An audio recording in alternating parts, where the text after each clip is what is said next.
프라나는 에너지, 즉 우리 안에 살아있는 에너지이며 생명입니다. 물질체에 관한 한 이 생명은 들고 나는 호흡처럼 스스로 나타냅니다. 이것들은 양극단의 서로 다른 두 개이지만 우리는 그것들을 하나로 받아들입니다. 우리는 호흡이라 말하지만 호흡에는 들어오는 숨과 나가는 숨이라는 두 가지의 양극단이 존재합니다. 모든 에너지는 양극성을 갖고 있으며 두 개의 정반대되는 양극단 내에 존재합니다. 그렇지 않으면 에너지는 존재할 수 없습니다. 정반대의 양극단은 마치 자석의 양극처럼 긴장과 조화를 통해 에너지를 만듭니다. 들어오는 숨은 나가는 숨의 정반대이며 나가는 숨은 들어오는 숨의 정반대입니다. 한순간만 본다면 들어오는 숨은 마치 탄생과 같으며 나가는 숨은 마치 죽음과 같습니다. 단 한순간에 두 가지가 함께 일어나는 것입니다. 숨을 들이마실 때 그대는 태어나고 숨을 내쉴 때 그대는 죽습니다. 하나의 순간에 탄생과 죽음이 존재합니다. 이 양극성은 올라가고 내려가는 생명의 에너지입니다. 7개의 육체, 즉 물질체, 에텔체, 아스트랄체, 멘탈체, 심령체, 코스믹체, 열반체는 들어오는 것과 나가는 현상에 상응합니다. 멘탈체에 있어서 들고 나는 생각은 숨이 들고 나는 것과 동일한 종류의 현상입니다. 매 순간 생각이 그대의 마음에 들어오고 생각이 나갑니다. 생각 자체가 에너지입니다. 멘탈체에서는 에너지가 생각이 들고 나는 것으로 드러납니다. 물질체에서 그것은 들고 나는 숨으로 드러납니다. 그래서 그대는 호흡과 함께 생각을 바꿀 수 있는 것입니다. 들어오는 숨을 멈추면 생각이 들어오는 것도 멈춥니다. 그리고 물질체가 불편해지면 멘탈체도 불편해집니다. 숨이 외부에서 안으로 들어오고 공기가 그대의 외부에 존재하는 것처럼 드넓은 생각의 바다 역시 그대의 외부에 존재합니다. 생각은 안으로 들어왔다 밖으로 나갑니다. 그대의 호흡이 어느 순간 나의 호흡이 될 수 있고 그대의 생각이 나의 생각이 될 수 있습니다. 그대가 숨을 내쉴 때마다 그것은 그대가 마치 생각을 밖으로 내던지는 것과 같습니다. 공기가 존재하듯 생각도 존재합니다. 공기가 오염될 수 있듯이 생각도 오염될 수 있습니다. 공기가 불순해질 수 있듯이 생각도 불순해질 수 있습니다. 숨 자체는 프라나가 아닙니다. 프라나는 들고 나는 이 양극단을 통해서 스스로 드러나는 생명의 에너지를 의미합니다. 숨을 들이마시는 에너지가 프라나이지 숨 자체가 프라나는 아닙니다. 숨을 들이마시는 에너지가 그것을 드러낼 때 그 에너지는 숨을 안으로 받아들이기도 하고 밖으로 내보내기도 합니다. 그것이 바로 프라나입니다. 생각을 안으로 들이거나 생각을 밖으로 내보내는 그 에너지 역시 프라나입니다. 다른 육체나 그 프라나에 대해 어떤 느낌이 들어올 때마다 그대는 우선 그것이 숨이 들고 나는 것으로 이해합니다. 그대가 아는 유일한 경험이 이것이기 때문입니다. 그대는 생명의 에너지인 프라나의 이러한 현상에 관해서만 알아왔습니다. 그러나 에텔체에는 호흡이나 생각은 존재하지 않으며 들고 나는 영향만이 존재합니다. 그대가 전혀 모르던 누군가와 접촉하게 되었습니다. 그 사람과 대화도 해본 적이 없지만 그 사람의 어떤 부분이 그대에게 들어옵니다. 그대는 그를 받아들이거나 밀어냈습니다. 거기에 신비한 영향이 존재합니다. 그대는 그것을 사랑 혹은 증오라 부릅니다. 혹은 그것을 매력인 것 혹은 불쾌한 것으로 느낍니다. 불쾌해지거나 매력을 느낄 때 그것이 그대의 두 번째 육체인 에텔체입니다. 그리고 그 과정이 멈추지 않고 매 순간 계속됩니다. 그대는 항상 영향을 받아들이거나 혹은 밖으로 내보냅니다. 다른 극이 늘 존재합니다. 그대가 누군가를 사랑했다면 그댄 어느 순간에는 거부될 것입니다. 그대가 누군가를 사랑했다면 숨이 들어온 것이고 이제 그것이 밖으로 내보내지면 그대는 거부당하는 것입니다. 따라서 사랑의 매 순간, 늘 거부의 순간이 뒤따르기 마련입니다. 생명의 에너지는 서로 정반대의 극단들 속에 존재합니다. 한쪽에서만 존재하지 않습니다. 그럴 수 없습니다. 그댄 누군가를 사랑하는 동시에 그 사람을 증오하게 될 수밖에 없습니다.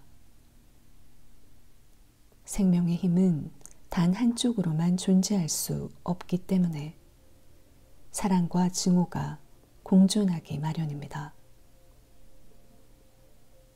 이 들어오고 나가는 과정 없이 존재할 수 있는 사람은 한 명도 없습니다.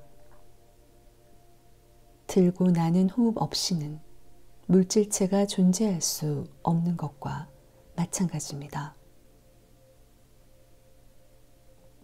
물질체에 관한 한 우리는 이 두 가지를 정반대의 것으로 받아들이지 않기 때문에 아무런 불편함이 없습니다. 생명은 들어오는 숨과 나가는 숨을 구분하지 않습니다. 거기엔 아무런 윤리적 구분이 없습니다. 선택의 문제가 아니라 둘 다 똑같습니다. 그것은 자연스러운 현상입니다. 그러나 두 번째 육체에 관한 한 증오가 아니라 사랑이 그곳에 존재해야 합니다. 그때 그대는 선택을 하기 시작한 것입니다. 그대는 선택을 시작했고 이 선택이 장애를 일으킵니다.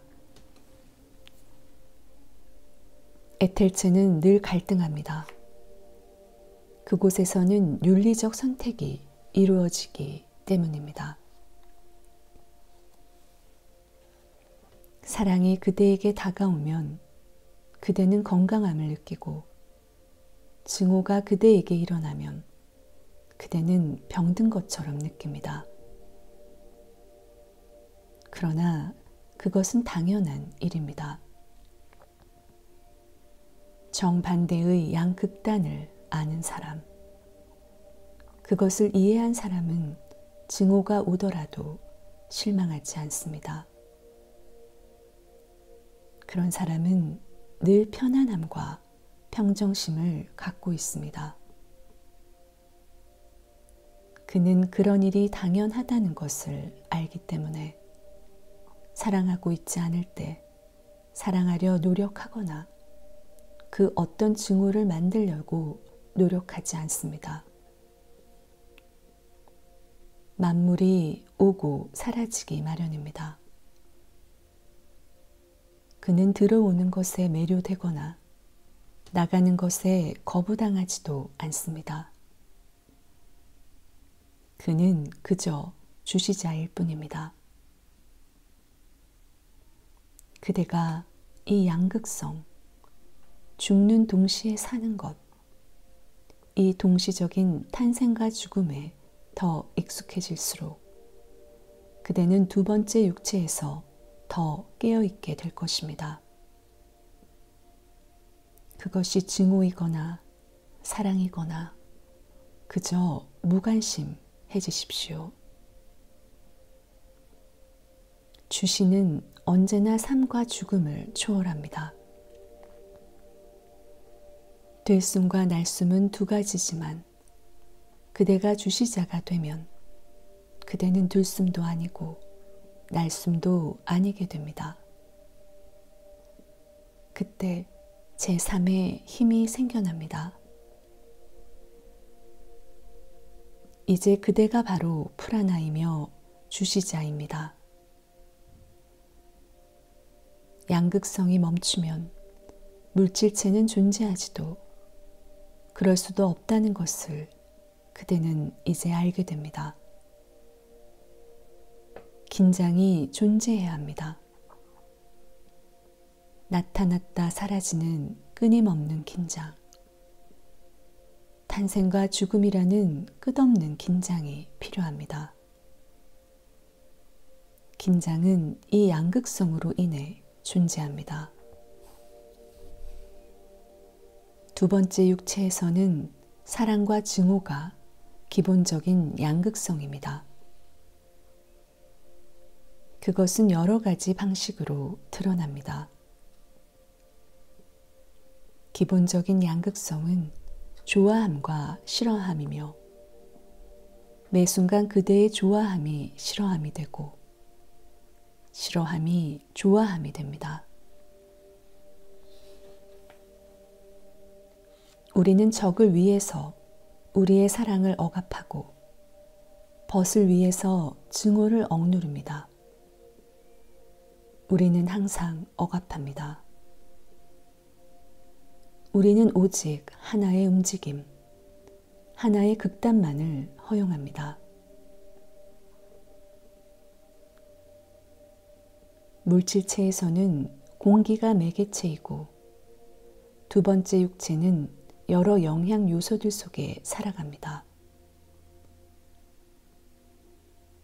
양극성을 통해 에텔체가 존재하며 그것은 바로 호흡입니다. 그것을 주시하게 된다면 그대는 그저 웃을 수 있습니다. 그땐 적도 없고 벗도 없습니다. 그러면 그대는 그것이 단지 자연스러운 현상이라는 것을 알게 됩니다. 깨어있는 자각으로 두 번째 육체, 즉 좋아함과 싫어함의 주시자가 된다면 그대는 세 번째 육체를 알 수 있습니다. 세 번째 육체는 아스트랄체입니다. 에텔체의 영향들과 마찬가지로 아스트랄체는 자기력을 갖고 있습니다. 그 자기성이 그 호흡입니다. 한순간에 그대는 희망적이었다가 다음 순간 그댄 희망이 없어집니다. 한순간에 그대는 자신감에 찼다가 다음 순간 모든 자신감을 잃고 맙니다. 자기력이 그대 안에 들어오면, 그것이 그대에게 들어오면 그대는 강해집니다. 그것이 그대로부터 사라지면 그댄 보잘것없는 존재가 됩니다. 이 흐름은 낮과 밤처럼 앞뒤로 변합니다. 원은 순환하고 바퀴는 돌아갑니다. 나폴레옹 같은 사람에게도 무력한 순간들이 생기고 아주 겁 많은 사람도 용감한 순간들이 생깁니다.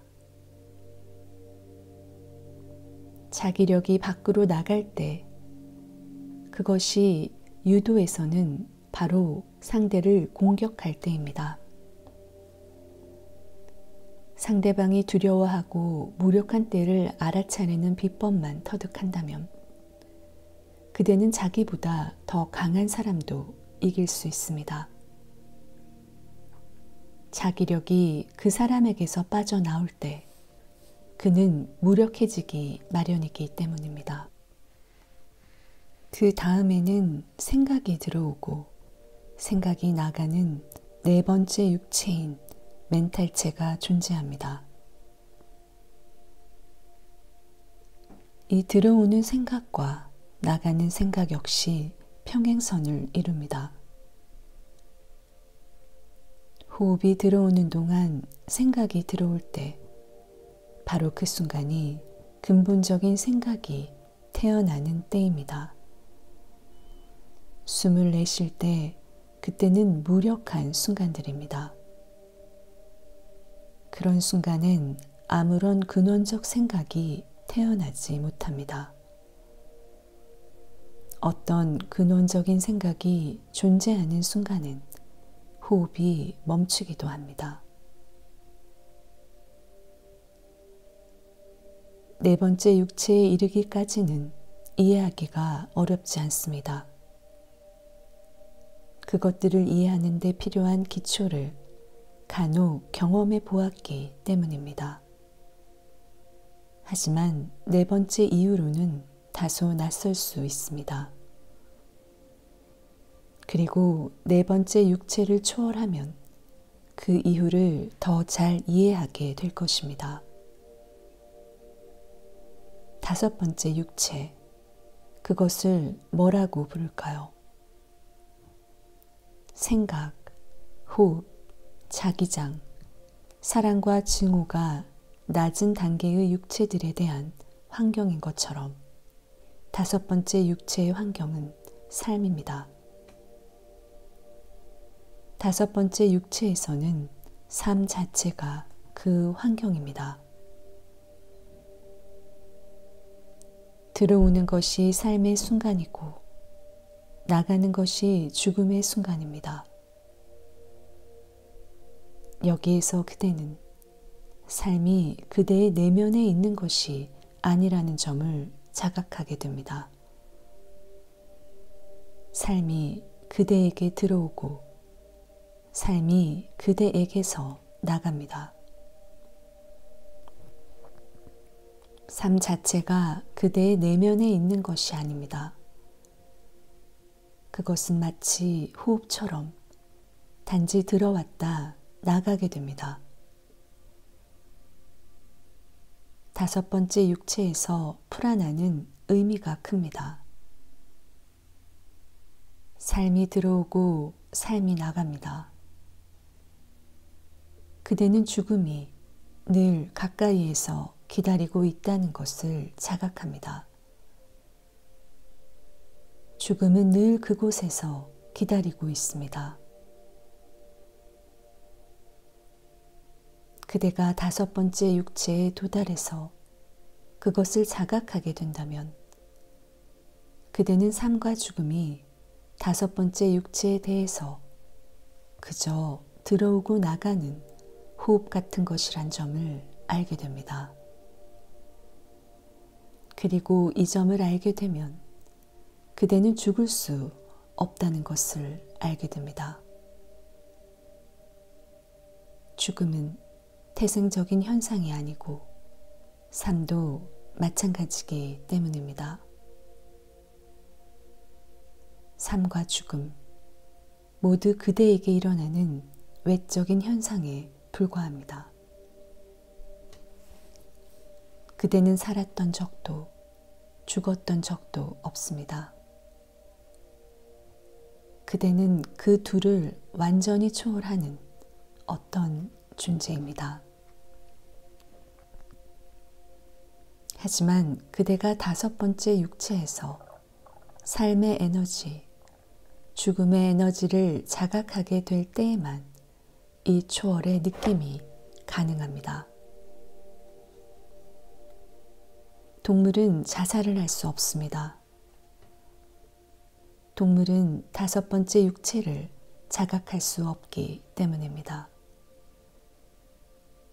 동물은 자신이 살아있다는 것을 자각할 수 없고 알 수 없기 때문에 자살할 수 없는 겁니다. 자살을 하기 위해서는 한 가지가 필요합니다. 삶에 대한 자각이 바로 그것입니다. 그러나 동물은 삶을 자각하지 못합니다. 또 한 가지가 필요합니다. 자살을 하기 위해선 죽음에 대해서 무지해야 합니다. 동물은 삶을 자각하지 못하기 때문에 자살을 할 수 없습니다. 그러나 인간은 삶을 자각하고 죽음은 자각하지 못하기 때문에 자살할 수 있습니다. 죽음을 자각하게 되면 자살은 감행할 수 없습니다. 그대가 진정으로 자기 자신을 죽일 수 없으며 그저 흉내만 낼 수 있다는 것을 알아야 합니다. 자살은 하나의 신용입니다. 그대는 진정으로 살아있거나 죽어 있지도 않기 때문입니다.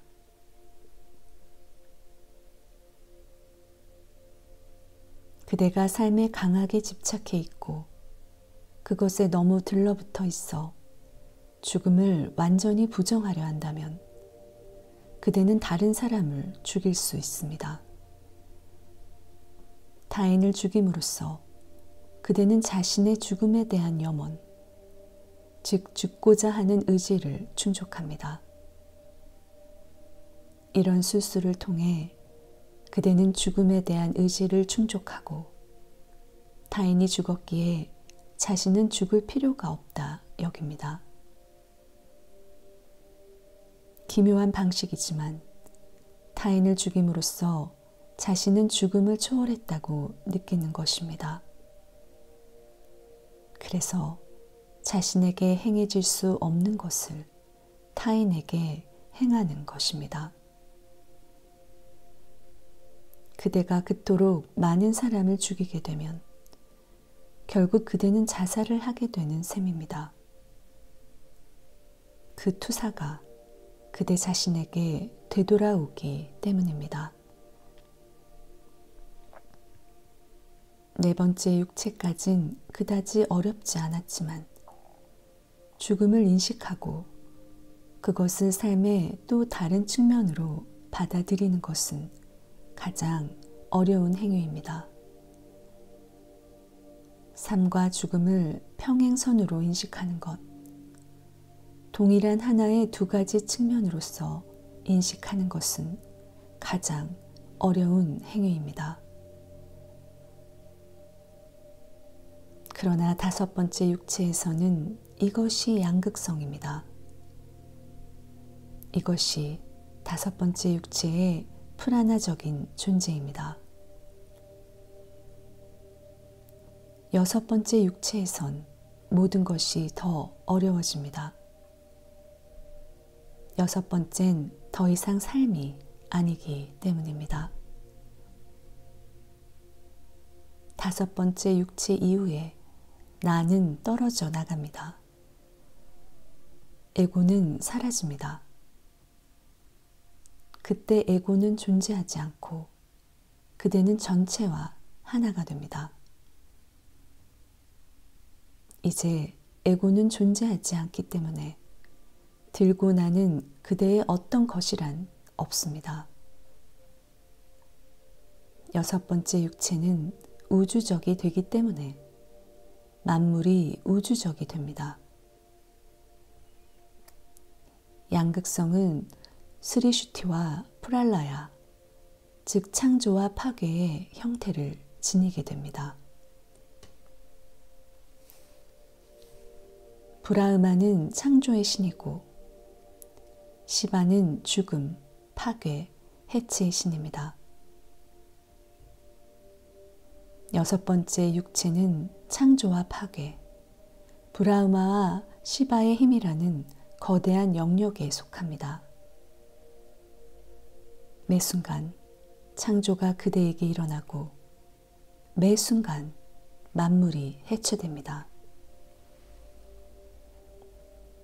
에고는 그곳에 없습니다. 태어나고 사라지는 만물이 바로 그대입니다. 그대는 그것과 하나가 됩니다. 별이 태어나는 것은 그대의 탄생이 드러나는 것입니다. 그리고 별이 사라지는 건 그대의 소멸을 뜻합니다. 그래서 그들은 힌두 신화에서 하나의 창조는 브라흐마가 한 번 호흡하는 것이라 말합니다. 브라흐마가 숨을 들이마시면 창조가 일어나 별이 탄생합니다. 별은 카오스로부터 탄생하고 그때 만물이 탄생하게 됩니다. 그리고 브라흐마가 숨을 내쉬면 만물이 사라지고 모든 것이 멈춥니다. 별은 소멸하고 그때 존재계는 비존재계로 돌아갑니다. 그래서 내가 여섯 번째 육체를 이해하기 어렵다 말하는 것입니다. 여섯 번째 육체는 에고 중심이 아니라 우주적이 됩니다. 그리고 여섯 번째 육체에서 창조의 모든 것은 알려져 있습니다. 세상의 모든 종교가 이야기하는 바입니다. 창조에 대해 이야기할 때 그는 여섯 번째 육체 그리고 그것에 관한 지식을 이야기하는 것입니다. 기독교나 바빌론 신화, 시리아 신화의 대홍수 혹은 힌두교의 프랄라야에는 단 한 번 숨을 내쉬는 여섯 번째 육체의 이야기가 있습니다. 이것은 개인적인 경험이 아니라 우주적 경험입니다. 이것은 우주적인 경험이므로 그대는 그곳에 존재하지 않습니다. 여섯 번째 육체에 있는 사람, 여섯 번째 육체에 도달한 사람은 만물의 죽음을 자기 자신의 죽음으로 간주합니다. 마하비라가 개미 한 마리도 죽이지 못한 것은 비폭력의 원칙으로 인한 것이 아니라 그것이 자기 자신의 죽음이라 여겼기 때문입니다. 만물이 죽는 것은 자기 자신의 죽음을 의미합니다. 창조와 파괴, 즉 매순간 만물이 태어나고 매순간 만물이 소멸한다는 것을 그대가 자각한다면 그 자각은 여섯 번째 육체에 든 것입니다. 어떤 것이 소멸하게 되면 다른 것이 태어나게 됩니다. 태양이 소멸하면 어디선가 다른 것이 나타나게 되고 이 지구가 없어지면 다른 지구가 나올 것입니다. 우리는 여섯 번째 육체에서도 집착하게 됩니다. 인류는 망해서는 안 된다 와 같은 이야기 말입니다. 하지만 태어난 모든 것은 죽기 마련입니다. 여섯 번째 육체는 우주적인 창조와 파괴를 느끼는 것이며 창조와 파괴는 호흡이 들어오고 나가는 것을 의미합니다. 일곱 번째 육체에서는 모든 것이 훨씬 더 어려워집니다. 붓다는 일곱 번째 육체를 니르바나 카야, 열반체, 즉 깨달음의 육체라 불렀습니다. 진리, 절대적인 것이 일곱 번째 육체에 존재하기 때문입니다. 일곱 번째 육체가 마지막 육체이기 때문에 그곳엔 창조도 없고 파괴도 없습니다. 오직 존재와 비존재만 있을 뿐입니다. 일곱 번째 육체에서 창조는 언제나 다른 무엇이며 그대의 것이 아닙니다. 창조는 다른 어떤 것이고 파괴도 다른 어떤 것이지 그대의 것이 아닙니다. 단지 존재와 비존재만이 그대의 것입니다. 일곱 번째 육체에서 존재와 비존재, 존재계와 비존재계는 두 개의 호흡입니다. 모든 종교는 일곱 번째 육체에 도달한 사람들에 의해 창시되었습니다. 그리고 마지막에 언어가 갈라졌지만 기껏해야 두 개의 언어, 즉 존재와 비존재로 나뉘었을 뿐입니다. 붓다는 비존재의 언어, 내쉬는 숨의 언어를 말합니다. 그래서 그는 이렇게 말합니다. 무가 실체이다. 일곱 번째 육체를 초월하면 아무것도 말할 수가 없습니다. 일곱 번째 육체는 마지막 육체이고 그 너머는 육체 없음이기 때문입니다. 일곱 번째 차원, 일곱 번째 육체에선 인간과 세상에 관한 한 생명의 에너지가 다차원적인 영역들로 체현되었습니다. 생명이 발견되는 곳이면 어느 곳에서나 들어오고 나가는 과정이 존재합니다. 생명이 존재하는 곳에는 그 과정이 존재할 것입니다. 생명은 이 양극성 없이는 존재할 수 없기 때문입니다. 따라서 프라나는 에너지, 우주적인 에너지이며 우리가 이것과 처음 만나는 곳은 물질체입니다. 육체는 우선 호흡처럼 드러나고 그 다음에는 영향, 자기장, 생각, 생명, 창조, 존재와 같은 다른 여러 가지 형태의 호흡으로 자신을 드러냅니다. 그것은 계속 이어집니다. 그것을 자각하게 된다면 그는 언제나 초월하여 세 번째 핵심에 도달할 수 있습니다. 그대는 첫 번째 육체에서 두 번째 육체로 들어가고 그 다음 계속 이어집니다. 그대가 계속 초월하여 일곱 번째 육체에 도달할 때까지도 육체는 존재합니다. 그러나 일곱 번째 육체 이후로는 육체 없음이 존재합니다. 그러면 그대는 순수해집니다. 그때 그대는 분리되지 않고 더 이상의 양극성은 존재하지 않습니다. 그때 그것은 둘이 아닌 하나, 즉 아드바이트가 됩니다.